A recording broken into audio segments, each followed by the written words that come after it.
Muy buenas tardes. Bueno, este pequeño video que voy a hacer es para hacer algunos comentarios y una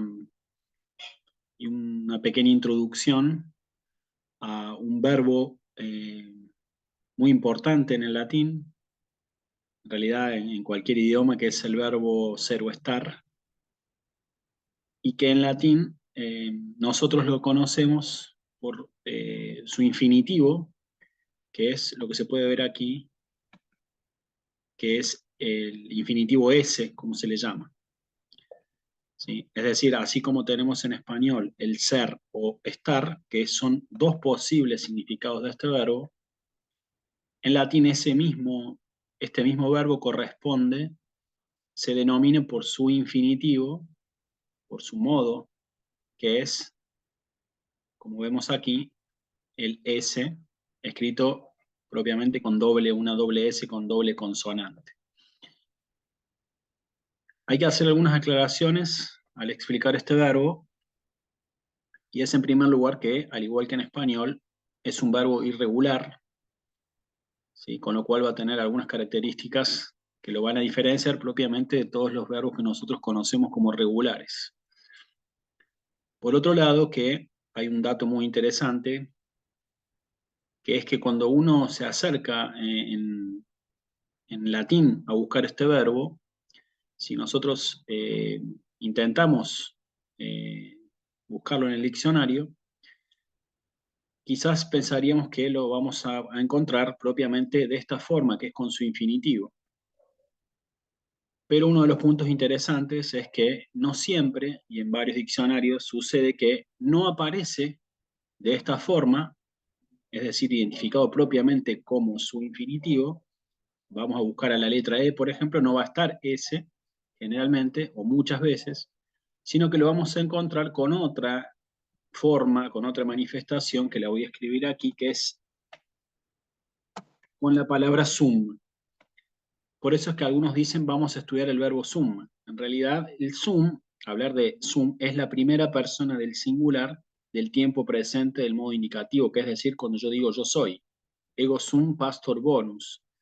El famoso texto evangélico, ego sum, yo soy el buen pastor. Ego sum pastor bonum. Esto personalmente creo que es un error de decir vamos a estudiar el verbo sum, porque nosotros no decimos vamos a estudiar el verbo soy, que es ego sum o sum. Decimos vamos a estudiar el verbo ser o estar.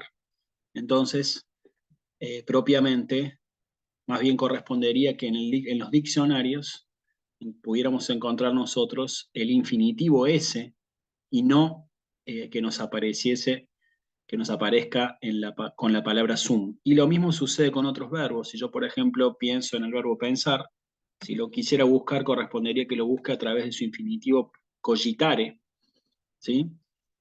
Pero generalmente no lo voy a encontrar así y voy a tener que buscarlo en lo que es la primera persona del singular del tiempo presente, entonces me quedaría como cogito.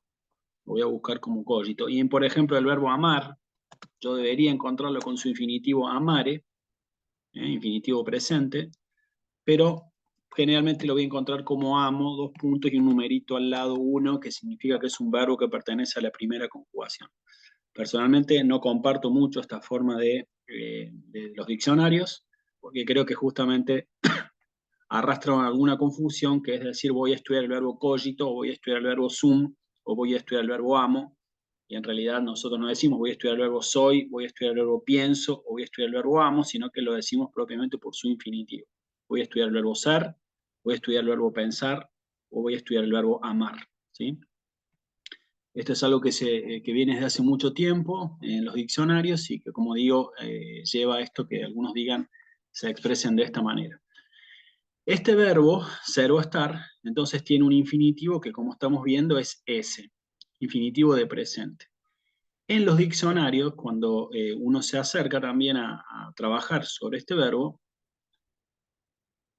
puede encontrar múltiples significados, pero los dos principales podemos decir que son estos, ser o estar, aunque también pueden encontrarse otras significaciones como haber, existir, ¿sí?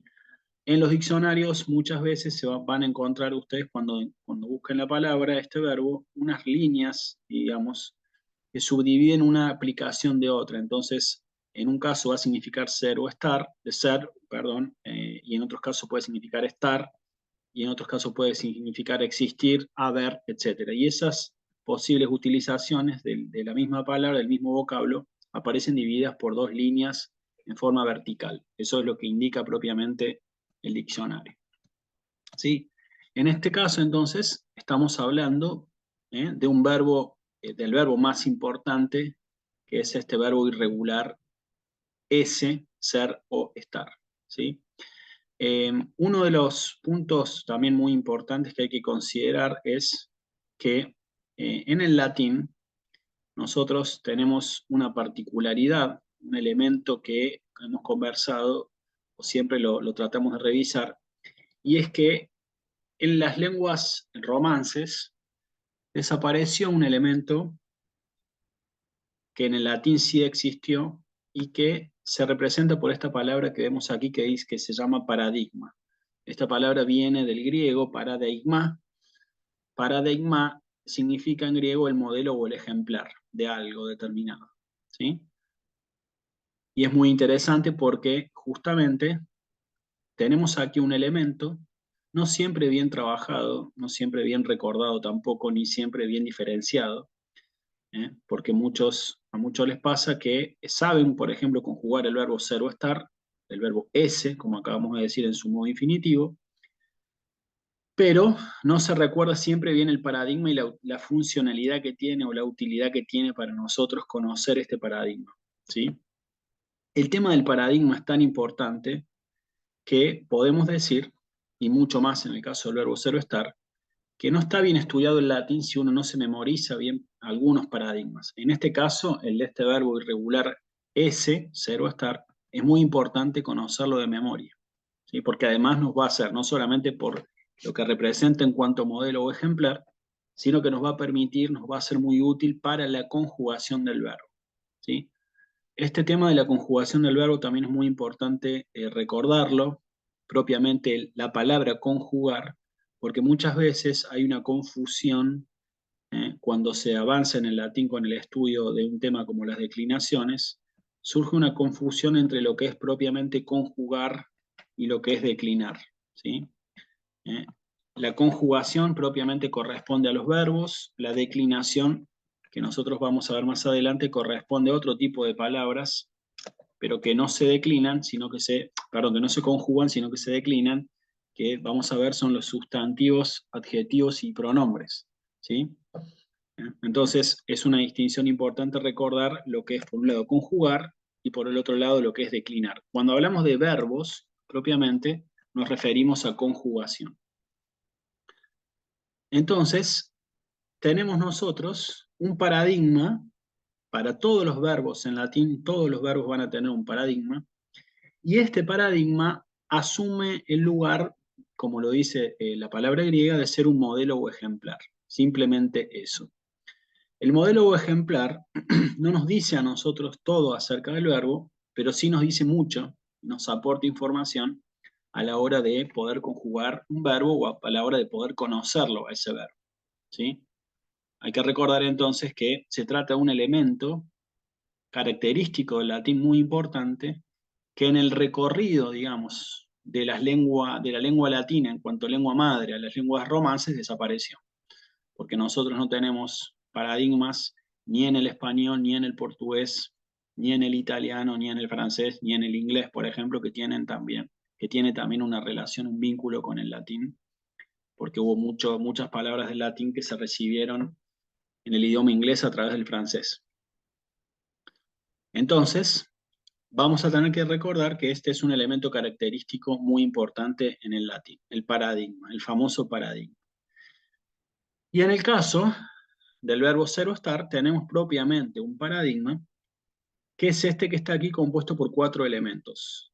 Sum, es, esse y fui. La sugerencia en este caso es estudiarse este paradigma de memoria. No, es cierto que no hacen falta conocer todos los paradigmas de los verbos, porque si yo, por ejemplo, pienso como hemos conversado, sobre otros paradigmas como el verbo enviar, como el verbo caminar, saltar, jugar, etcétera, yo no tengo que necesariamente recordar todos los paradigmas de todos los verbos. puede haber vocabulario que uno no lo tiene siempre presente. Pero hay verbos centrales, ¿sí? Como es este verbo que estamos tratando ahora, que sí es importante conocer el paradigma de memoria. ¿Sí? Entonces, ese es un elemento muy importante. Y ahora, entonces, una vez que uno ya conoce el paradigma de memoria, puede pasar a analizar las distintas partes que componen ese paradigma y la utilidad que pueden tener a los efectos de la conjugación del verbo. Simplemente voy a hacer una muy breve descripción de este punto porque se trata solamente aquí de una clase introductoria al verbo ser o estar. Vamos a seguir desarrollando en otras reuniones este tema, pero sí simplemente ya conocer algunos elementos que componen este paradigma del verbo ser o estar, ¿sí? En cuanto modelo o ejemplar que, como dijimos, nos permiten cierto conocimiento del verbo, no el conocimiento total. Entonces nosotros aquí podemos ver esta formulación sum es s fui, que yo he puesto aquí en colores distintos, justamente para diferenciar la función propiamente que cumplen en cuanto, o que cumplen estas palabras en cuanto a modelo o ejemplar. En primer lugar tenemos dos palabritas aquí que son el sum y el es. Podemos hacer aquí una división. En segundo lugar tenemos el tercer elemento que es el infinitivo que vimos nosotros, es la palabra ese, que significa ser o estar. Este es el infinitivo de presente del verbo. Y tenemos un cuarto elemento aquí. Todos ellos cumplen, como dijimos, simplemente la función de modelo o ejemplar para poder conjugar el verbo. Y en este caso, tomando simplemente las dos primeras palabras, que son el sum y el es, yo me voy a poder dar cuenta que estas dos primeras palabras corresponden a las dos primeras personas del singular del tiempo presente, del modo indicativo del verbo ser o estar en latín.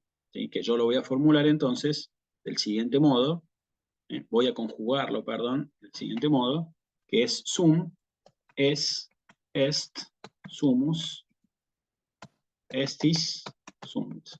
¿Sí? Este es el verbo ser o estar conjugado en su tiempo presente. Como podemos ver en esta conjugación del verbo, las dos primeras partes que encuentro aquí, que son el sum y el es lo que yo tengo en el paradigma, en mi paradigma del verbo ser o estar, o en el paradigma del verbo ser o estar. Tenemos aquí entonces como una división, tres personas en el singular, al igual que en español, y tres personas en el plural. Sum, es, est, sumus, estis, sunt. Siempre hay que recordar lo que conversamos cuando hablamos de pronunciación, en la importancia de pronunciar bien la totalidad de las palabras. Por ejemplo, cuando digo est, que se escuche la T; cuando digo sunt, que se escuche la NT. ¿Y por qué? Porque la T me está indicando que se trata de un verbo en tercera persona del singular, y el sunt me está indicando que se trata de un verbo en tercera persona del plural. Eso va a impactar a la hora de la traducción, porque si yo tengo un verbo en singular, el sujeto de mi oración, si estoy utilizando el verbo ser o estar, el S, si termina una palabra con una sola T, el verbo con una sola T, voy a tener un sujeto, un verbo en singular, con lo cual el sujeto va a ser un sujeto único. Y si tengo un sujeto, un verbo plural, el sujeto puede ser múltiple. ¿Sí? Como cuando yo digo Juan está en el campo. ¿Quién está en el campo? Juan.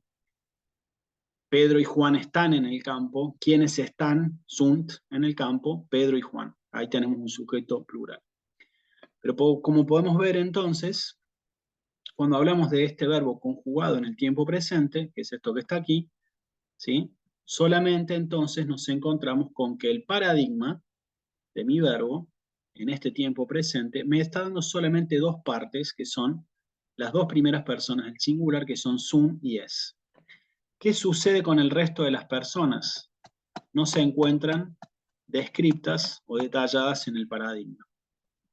Es decir, est, sumus, estis y sunt no están en el paradigma. Y aquí se cumple lo que habíamos conversado nosotros, de que el paradigma es simplemente un modelo o ejemplar. Me dice algo acerca del verbo, pero no me dice todo, realmente. No me detalla todo el verbo. Con lo cual, la tercera persona del singular y las tres personas del plural, sumus, est y sunt, yo las tengo que estudiar de memoria. Eso lo tengo que saber de memoria. ¿Sí? Y por otro lado, A simple vista vemos entonces que si me está dando el tiempo presente, no me está diciendo nada acerca de otros tiempos que pueda tener el verbo, además del tiempo presente, como podrían ser, por ejemplo, el pretérito imperfecto, yo era, yo estaba, o el futuro, yo seré o yo estaré. De eso no hay nada en el paradigma, con lo cual nuevamente se cumple esta idea del paradigma como modelo o ejemplar simplemente, que me permite solo cierto conocimiento del verbo. ¿Sí? Hasta allí entonces, lo que encontramos, las deducciones que podemos hacer respecto de las dos primeras partes del paradigma. El tercer elemento es este infinitivo de presente, el verbo ese, el ser o estar, que es esto que está aquí, propiamente, ¿sí? Que me va a servir para una conjugación de alguno de los tiempos, que no lo vamos a ver hoy, pero sí recordar que siempre el infinitivo es el tercer elemento que aparece en el paradigma, en cualquier paradigma, tanto de un verbo regular como irregular. Si yo hablo, por ejemplo, del verbo amar, su infinitivo va a ser amar, amare, ¿sí? Y va a estar también en la tercera parte de su paradigma, ¿sí? Si yo hablo del verbo pensar, por ejemplo, también voy a tener el verbo cogitare, que son los dos que había mencionado antes, ¿sí? Si yo hablo del verbo hacer, su tercera parte va a ser el facere, o facere, dicho en latín clásico, ¿sí? Es también su infinitivo. Todos estos infinitivos de presente aparecen, al igual que en ese, dentro de los paradigmas en lo que es su tercera parte, su tercer elemento sería, ¿sí? Y por último, tenemos entonces en nuestro paradigma un cuarto elemento, en este caso de este verbo irregular, que va a tener solamente 4 elementos. Hay que destacar este punto para luego tenerlo presente por lo que va a suceder con otros verbos regulares. Aquí solamente vamos a tener 4 elementos, y el cuarto elemento va a ser la palabra fui, que al igual que sum y es, nada más que ahora es solamente una sola palabra, me va a estar indicando que pertenece a un caso, a una forma de conjugación de solamente un tiempo determinado, que va a ser el tiempo pretérito perfecto. ¿Sí? Ese es el tiempo, así se llama, pretérito perfecto. Que es que cuando yo digo yo fui o yo he sido. También en español se le llama pretérito perfecto simple a este tiempo. Yo fui o yo he sido. ¿Sí? Ahora, el tema nuevamente es el siguiente. Yo tengo la conjugación de este verbo, ¿sí? En latín. Fuisti, fuit, fuimus, fuistis, fuerunt o fuere. Son dos formas que tiene este verbo de manifestarse en la tercera persona del plural, que es fuerunt o fuere.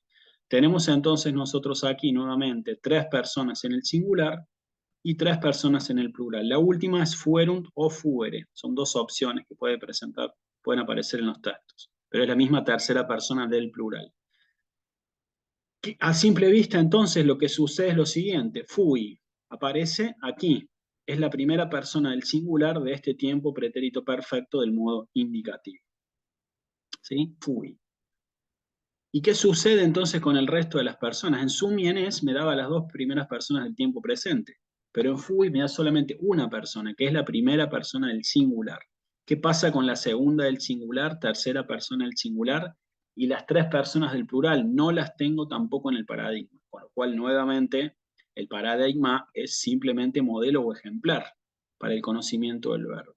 ¿Sí? Pero hay un dato muy interesante, y es que, aunque puede parecer que este verbo me está dando poca información, en realidad a la hora de traducir es muy importante y me ayuda mucho la presencia en su raíz de lo que es la primera parte de este verbo, o esta parte de esta formulación, de esta cuarta parte del verbo, que es la palabra, las 2 letritas F y U.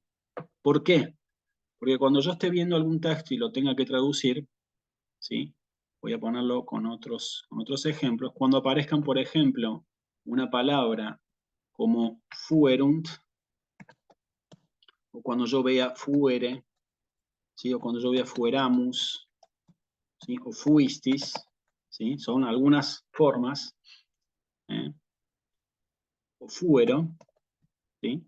Cuando yo vea este tipo de palabras, yo voy a ganar tiempo, por eso es muy útil conocer el paradigma y necesario, porque yo en principio voy a decir, bueno, es verdad que el verbo no me da, el paradigma no me da toda la conjugación del verbo, pero sí me da algunos elementos que me permiten deducir que estoy tratando por lo menos con algún tiempo que tiene que ver con este fui que está aquí, que es propiamente característico de los tiempos perfectos de la conjugación del verbo ser o estar en latín. ¿Sí? Entonces, cuando yo vea fuerunt, voy a decir, bueno, yo después voy a delimitar qué tiempo es. Incluso ya veo que es una tercera persona del plural porque termina en nt, con lo cual esto me va a llevar a que estoy hablando de un sujeto plural. Pero el fu me va a resultar indicativo de que estoy ante un tiempo perfecto. Después voy a delimitar cuál de esos tiempos es. Pero en principio yo tengo un dato que es muy interesante y que lo puedo deducir a partir del conocimiento del paradigma. Esto que nosotros estamos señalando respecto al verbo irregular, ser o estar, sucede también con otros tipos de verbos también regulares en los cuales hay algunas letras que terminan siendo indicativas, ¿sí?, del tiempo concretamente que yo estoy trabajando. ¿Sí? Bueno, entonces, simplemente esta es una pequeña introducción al verbo ser o estar, fundamental estudiárselo de memoria, por la utilidad, haciendo un pequeño resumen, por la utilidad que nos puede dar. Recordar también que cuando hablamos de ser o estar en latín es el modo infinitivo y propiamente corresponde referirse a esto como ese. ¿Sí? En los diccionarios no va a aparecer de este modo, con lo cual a mí me parece que es un error, porque puede confundir. ¿Sí? ¿Eh? Entonces, hay que recordar que propiamente nosotros nos tenemos que referir a este verbo como su infinitivo. Así como hablamos de ser o estar en español, el correspondiente a esa palabra en latín es este tercer elemento que vemos nosotros en el paradigma, que es la palabra ese. ¿Sí? Por último, una pequeña recomendación que siempre hablamos, hay que tener cuidado con buscar traducir estas palabras en los buscadores de Internet. ¿Sí? Conviene siempre, en realidad, estudiar bien el paradigma y uno poder llegar a las conclusiones que se deducen propiamente del estudio correcto de esto y evitar el uso de los diccionarios en Internet que muchas veces no trabajan correctamente estos temas por las características propias del latín y a veces pueden eh, conducir a error. ¿Sí? Yo tengo algunos videos sobre el problema de traducir en mi canal, tengo algunos videos sobre el problema de intentar basarse en el Google Traductor para hacer las traducciones.